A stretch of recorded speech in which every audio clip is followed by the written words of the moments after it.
Good afternoon guys. আজকে দুপুরে রান্না হয়েছিল গোল গোল বেগুন ভাজা, আর ওখানে ছিল ভোলা মাছ ভাজা, আর এখানে ছিল বড়ি দিয়ে পালং শাক দিয়ে একটা ঘ্যাট বলতেই পারো পালং শাকের, আর সাথে ছিল এখানে বেলে মাছ দিয়ে পেঁয়াজ কলি দিয়ে বাবার জন্য একটা পাতলা ঝোল, আর সাথে ছিল এখানে ফলি মাছের একটা জিরে বাটা দিয়ে পাতলা ঝোল।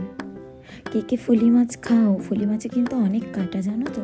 আমি খাই না, কিন্তু বাড়িতে অন্যেরা খায়। আর সাথে ছিল এখানে ভোলা মাছ দিয়ে রসুন পেঁয়াজ দিয়ে একটা মাখা একটা তরকারি। কাদের কাদের ভোলা মাছ খেতে ভালোবাসো তারাও কিন্তু কমেন্ট করতে ভুলো না জানো। আর এখানে ছিল আজকে মাংসর মতন করা ইঁচড় চিংড়ি খেতে তো অনেকেই ভালোবাসো জানি। এটা নিরামিষও করা যায়, সেটাও খুব খেতে ইয়ামি হয়। আমিও ইঁচড় খেতে খুব ভালোবাসি। যাই হোক, আজকে আমরা এটা দিয়েই খেলাম। তোমরা কে কে দিয়ে খেলে অবশ্যই জানো।